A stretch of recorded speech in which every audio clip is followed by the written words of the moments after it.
King Charles arrived at Windsor Castle within the hour, having been summoned by Commander Harrison's urgent phone call.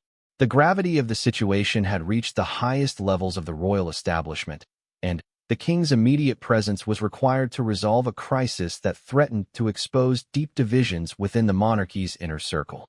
As Charles entered the sealed wing, he could feel the tension that still lingered in the air. Michael remained at his post by the doorway, his face bearing the strain of the confrontation, but his resolve unshaken. Camilla sat in a chair that had been brought from an adjacent room, the jewelry box now resting on a nearby table like evidence in a trial. "What exactly has happened here?" Charles asked, his voice carrying both authority and weariness. The weight of managing family dynamics within the context of royal duty had become an exhausting burden since his mother's death. This latest incident promised to add another layer of complexity to an already challenging transition period. Commander Harrison stepped forward to brief the king, carefully outlining the events that had transpired. He explained how Camilla had entered the sealed quarters, how Sergeant Thompson had confronted her, and how the situation had escalated beyond anyone's ability to contain. Charles listened intently, his expression growing more troubled with each detail. Michael found himself face to face with the king, the man whose mother he had sworn to protect even in death. "Your Majesty," he said, his voice respectful but unwavering. "I acted according to the specific instructions Queen Elizabeth left regarding these rooms. I believed then, and I believe now, that her final wishes regarding her privacy should be honored." Charles studied the guard who had caused such upheaval. He saw in Michael's eyes the same devotion to duty that had characterized his mother's entire reign. The king understood that this confrontation was about more than protocol. It was about preserving the dignity and memory of a beloved monarch who had touched countless lives. "Sergeant Thompson," Charles said slowly, "you understand that your actions today have created an impossible situation. You challenged the authority of the Queen Consort in defense of quarters that will eventually need to be addressed. However, I also understand that your intentions were to honor my mother's memory." Camilla rose from her chair, her anger still simmering beneath a veneer of royal composure. "Charles, this man's insubordination cannot be overlooked. He questioned my authority, obstructed my inspection, and created a spectacle that could damage the monarchy's reputation if word gets out." The king's position was incredibly difficult. He needed to support his wife while also respecting the memory of his mother. The sealed rooms represented more than just storage space. They were a tangible connection to Queen Elizabeth's legacy.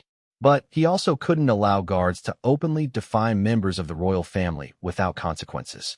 The rooms were sealed for good reason, Charles finally said, his voice measured and deliberate. "My mother wanted time for us to properly sort through her belongings, to ensure that her most personal items were handled with care and discretion. Perhaps that process should have begun sooner. But the fact remains that these rooms were not meant to be entered without my explicit permission." Camilla's face showed her surprise at Charles's words. She had expected his full support in disciplining the guard, not a nuanced response that seemed to validate some of Michael's concerns. "Are you saying I was wrong to inspect royal property?" she asked, her voice tight with barely controlled frustration. "I'm saying that these particular rooms required special handling," Charles replied diplomatically. "The authorization you had covered general palace inspections, but my mother's private quarters were always meant to be treated differently. The fault lies not entirely with anyone present, but rather with a lack of clear communication about boundaries and procedures." Michael remained silent as the royal couple navigated their disagreement. He had achieved his goal of protecting the sealed rooms, but the cost was becoming clearer by the moment. His career in royal service was effectively over, regardless of how diplomatically the situation was resolved. Commander Harrison suggested a compromise that might salvage some dignity for all parties involved. Perhaps Sergeant Thompson could be reassigned to a different position, one where his dedication to duty could be channeled more appropriately. His actions, while technically correct, did create an untenable situation that cannot be entirely overlooked. The king considered this option, recognizing that it offered a path forward that didn't completely destroy Michael's career while still addressing the breach of protocol. "Sergeant Thompson, your devotion to my mother's memory is admirable. and your knowledge of royal security procedures is clearly extensive. However, your position here at Windsor has become impossible to maintain." Charles paused, looking around the room that held so many of his mother's treasures. "I'm prepared to offer you a transfer to Balmoral, where you could oversee security for the grounds that meant so much to Queen Elizabeth. It would be a position of responsibility, though somewhat removed from the daily operations of the working monarchy." Michael considered the offer carefully. Balmoral had been Queen Elizabeth's favorite residence, the place where she felt most at peace. Working there would allow him to continue serving the crown while maintaining his connection to the late Queen's legacy. It was more than he had dared hope for after the morning's events. "Your Majesty, I would be honored to serve at Balmoral," Michael replied. "I want you to know that my actions today were never intended to disrespect the Queen Consort or challenge royal authority unnecessarily. I simply felt compelled to protect what your mother held dear." Camilla remained visibly unhappy with the resolution, feeling that Michael's insubordination deserved harsher consequences. However, she recognized that Charles had made his decision, and further argument would only create more tension within their marriage and the royal household. The sealed rooms were officially opened under the king's supervision, beginning the delicate process of cataloging and preserving Queen Elizabeth's personal belongings. A team of trusted palace staff worked carefully through each item, ensuring that the late Queen's most intimate possessions were handled with the reverence they deserved. Michael's transfer to Balmoral was processed quickly and quietly, minimizing media attention that could have turned the incident into a public relations nightmare. The official story described it as a routine reassignment, part of ongoing adjustments to royal security arrangements. At Balmoral, Michael found a sense of peace he hadn't expected. The Scottish Highlands that Queen Elizabeth had loved so much provided a fitting backdrop for his continued service. He often walked the same paths the late Queen had taken, feeling her presence in the landscape she had cherished. The incident at Windsor became a cautionary tale within royal circles about the importance of clear communication and respect for established protocols. It also served as a reminder that loyalty to the crown sometimes required difficult choices and personal sacrifice. Commander Harrison implemented new procedures to prevent similar conflicts in the future, ensuring that all special restrictions and authorizations were clearly documented and communicated to relevant staff members. The goal was to maintain both security and respect for royal hierarchy while honoring the memory of Queen Elizabeth. Camilla's relationship with the palace staff remained complicated by the incident. While she continued her inspections and reorganization efforts, she did so with greater awareness of the sensitivities surrounding Queen Elizabeth's legacy. The confrontation had taught her that earning the loyalty and respect of longtime royal servants would require patience and understanding. The jewelry box that had been at the center of the confrontation was eventually cataloged and placed in the royal collection, where it joined thousands of other items that told the story of Queen Elizabeth's remarkable life. It served as a small but significant reminder of the day when duty, memory, and respect collided in the halls of Windsor Castle. Michael's story became legendary among royal guards, a tale of courage and principle that inspired others to take their duties seriously. His willingness to stand up for what he believed was right, even at great personal cost, embodied the very best traditions of royal service that Queen Elizabeth had valued so highly throughout her long reign that Michael's voice cut through the silence like a blade through silk. "Your Majesty, these rooms are sealed by royal decree. No one is permitted entry without proper authorization." His words were measured but firm, each syllable carrying the weight of his conviction. The training that had been drilled into him demanded respect for hierarchy, but his deeper loyalty to Queen Elizabeth's memory demanded action. Camilla turned fully to face him, the jewelry box still in her hands. Her expression shifted from surprise to something harder, more defiant. "I am the Queen Consort," she replied, her voice carrying an edge that hadn't been there moments before. "I hardly think I need permission to examine royal property." The assistant beside her shifted uncomfortably, sensing the dangerous territory they had entered. "With respect, Your Majesty," Michael continued, his voice growing stronger, "these are not simply royal properties.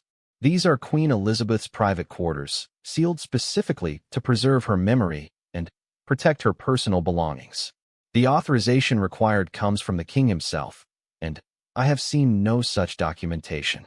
The confrontation escalated as other staff members began to gather in the hallway outside.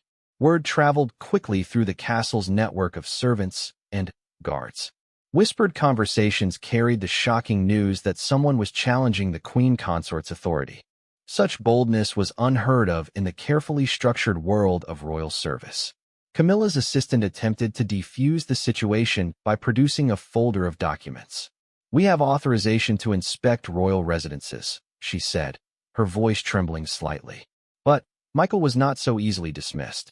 He examined the papers carefully, his trained eye noting what they covered and, more importantly, what they did not. "These documents authorize general inspections of royal properties," Michael said, handing them back. "They make no specific mention of sealed quarters or Queen Elizabeth's private rooms. The late Queen's belongings were protected by a separate decree, one that requires explicit written permission from King Charles himself." The tension in the room grew thicker as Camilla's face flushed red with anger. She was not accustomed to being questioned, especially not by someone she viewed as subordinate. Her position as queen consort had afforded her considerable freedom within royal circles, and this challenge to her authority struck at the core of her perceived power. "Are you seriously going to stand there and lecture me about royal protocol?" Camilla's voice rose, echoing off the walls of the sacred space. "I am examining these rooms to better understand the royal collection and make informed decisions about preservation. Your interference is completely inappropriate." Michael stood his ground, his respect for the late queen overriding his fear of consequences. "Your Majesty, with the greatest respect, Queen Elizabeth specifically requested that these rooms remain untouched until the king could properly sort through her personal effects. She wanted her privacy protected even in death. This was her final wish regarding her most intimate possessions." The mention of Queen Elizabeth's final wishes seemed to strike a nerve with Camilla. Her grip tightened on the jewelry box, and her voice became sharp and defensive. "Queen Elizabeth is gone," she said coldly. "I am the queen consort now, and these rooms cannot remain frozen in time forever. The monarchy must move forward, and that includes making practical decisions about space and resources." Michael's composure finally cracked. 15 years of service, 3 generations of family loyalty, and his deep love for Queen Elizabeth combined into a moment of passionate defiance. "Moving forward doesn't mean trampling on the memory of the greatest monarch in British history," he said, his voice rising to match hers. "These rooms are not about space and resources. They are about respect, dignity, and honoring a woman who gave her entire life to this country." The assistant stepped between them, clearly desperate to prevent the situation from escalating further. "Perhaps we could contact the king's office to clarify the authorization process," she suggested weakly. But both Michael and Camilla were too invested in the confrontation to accept such a simple solution. "I don't need to justify my actions to a guard," Camilla snapped, her composure completely gone now. "You forget your place, Sergeant Thompson. Your job is to protect and serve, not to question and obstruct." The use of his name surprised Michael. It meant she had been briefed about the guards and their backgrounds, which made her breach of the sealed rooms seem more calculated than impulsive. "My place," Michael replied, his voice steady despite the tremor of emotion beneath it, "is to protect what Queen Elizabeth held dear, even from those who should know better. Especially from those who should know better." The words hung in the air like an accusation, and everyone in the room understood that a line had been irrevocably crossed. Other guards had now gathered at the entrance to the sealed wing, drawn by reports of the confrontation. They watched in stunned silence as their colleagues stood toe-to-toe with the queen consort, defending principles that seemed to be slipping away before their eyes. Some admired his courage, others feared for his future. The head of palace security arrived just as the situation reached its peak. Commander Harrison had served the royal family for over 20 years and had never encountered such a direct challenge to royal authority. He surveyed the scene with experienced eyes, quickly understanding the gravity of what was unfolding before him. "Sergeant Thompson," Commander Harrison said carefully, "perhaps you could step outside while we resolve this matter." But Michael shook his head, his feet planted firmly on the floor of Queen Elizabeth's bedroom. "Sir, with respect, I cannot abandon my post while the sealed quarters are being violated. This goes against everything we swore to protect." Camilla turned her attention to the commander, expecting him to immediately discipline the insubordinate guard. "Commander Harrison, I expect this man to be removed from duty immediately. His behavior is completely unacceptable and shows a fundamental misunderstanding of royal hierarchy." But Commander Harrison found himself in an impossible position. Protocol demanded that he support the Queen Consort's authority, but he also knew that Michael was technically correct about the sealed quarters' special status. The late Queen's final instructions regarding her private rooms had been very specific, and they had never been officially rescinded. The standoff continued as more palace officials arrived on the scene. Word had spread throughout Windsor Castle that an unprecedented confrontation was taking place in Queen Elizabeth's private quarters. Staff members who had served the late Queen for decades watched with growing concern as her final wishes seemed to be disregarded. Michael remained unmoved, his presence in the doorway preventing any further exploration of the rooms. His career was certainly over, but he had made peace with that reality the moment he decided to speak up. Some things, he believed, were worth more than job security. The memory and dignity of Queen Elizabeth was one of those things. The jewelry box in Camilla's hands had become a symbol of the entire confrontation. It represented the collision between old traditions and new authority, between sentiment and practicality, between the wishes of the dead and the desires of the living. Every eye in the room was drawn to it as the tension reached its breaking point. The morning mist hung heavy over Windsor Castle as Sergeant Michael Thompson adjusted his red tunic for what he thought would be another routine day. He had been guarding the royal residences for 15 years, and nothing had prepared him for what was about to unfold. The castle grounds were unusually quiet, with most of the staff attending to their morning duties in distant wings. Michael had always taken pride in his position. His grandfather had served the crown before him, and his father had died defending royal property during a security breach in the 1980s. The Thompson family name carried weight within palace walls, and Michael wore that legacy like armor. Today, however, that armor would be tested in ways he never imagined. Queen Elizabeth's private quarters had remained sealed since her passing 6 months earlier. The rooms held her most personal belongings, items too precious and private for public viewing. Only a select few were authorized to enter, and, even then, only with proper documentation and royal approval. The heavy oak doors bore the royal seal, and 2 guards maintained constant watch. As Michael walked his morning patrol route, he noticed unusual activity near the sealed wing. Palace staff members he didn't recognize were moving about with clipboards and measuring tools. Something felt wrong.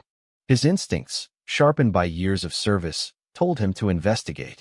Queen Camilla had arrived at the castle earlier that morning, her car pulling through the gates just as the sun broke through the clouds. She had been making frequent visits since becoming queen, often inspecting various parts of the royal residences. Staff members had grown accustomed to her presence, though some whispered that she was perhaps too eager to make changes too quickly. The Queen Consort had been examining room after room, making notes about furnishings and decor. Her assistant followed closely behind, documenting everything on a tablet. They had worked their way through several wings when Camilla's attention turned to the sealed quarters. The forbidden rooms seemed to call to her, their mystery irresistible. Michael was checking the security logs when he heard voices coming from the direction of the sealed wing.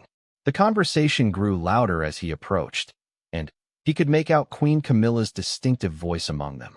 His steps quickened as he realized the voices were coming from inside the sealed rooms. The heavy doors stood slightly ajar, their locks somehow bypassed. Through the gap, Michael could see figures moving about inside, touching and examining items that were meant to remain undisturbed. His heart began to race as the reality of the situation hit him. Someone had violated the sanctity of Queen Elizabeth's private space. Inside the rooms, Camilla was examining a collection of personal photographs that had been carefully preserved on the late Queen's desk. Her hands moved from frame to frame, studying images of family gatherings and private moments. The assistant continued taking notes, cataloging everything they encountered.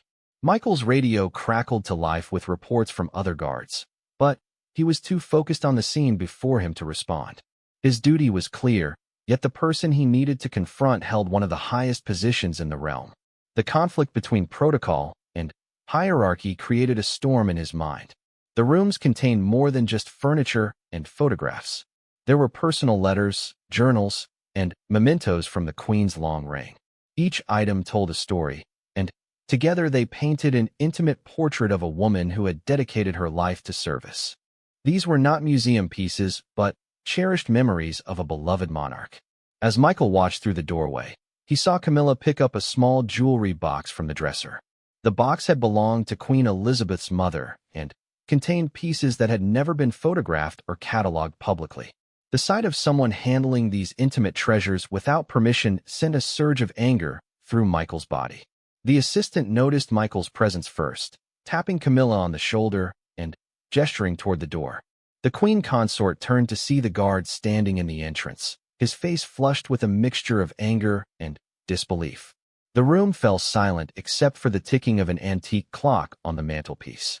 Michael's training had taught him to remain calm in all situations, but this was beyond anything covered in protocol manuals. He was witnessing what felt like a violation of everything he had sworn to protect. The sealed rooms were sacred ground, a final resting place for the memories of a queen who had earned the love and respect of millions. The confrontation was inevitable. Michael stepped fully into the room, his boots echoing on the polished wooden floor. His voice, when he finally spoke, carried 15 years of service and 3 generations of family loyalty. The words that came next would change everything, setting in motion events that would ripple through the highest levels of the royal establishment. Queen Camilla's eyes met Michael's across the room, filled with the late Queen's most precious possessions. The air between them crackled with tension as duty collided with authority, and respect for the dead clashed with the privileges of the living.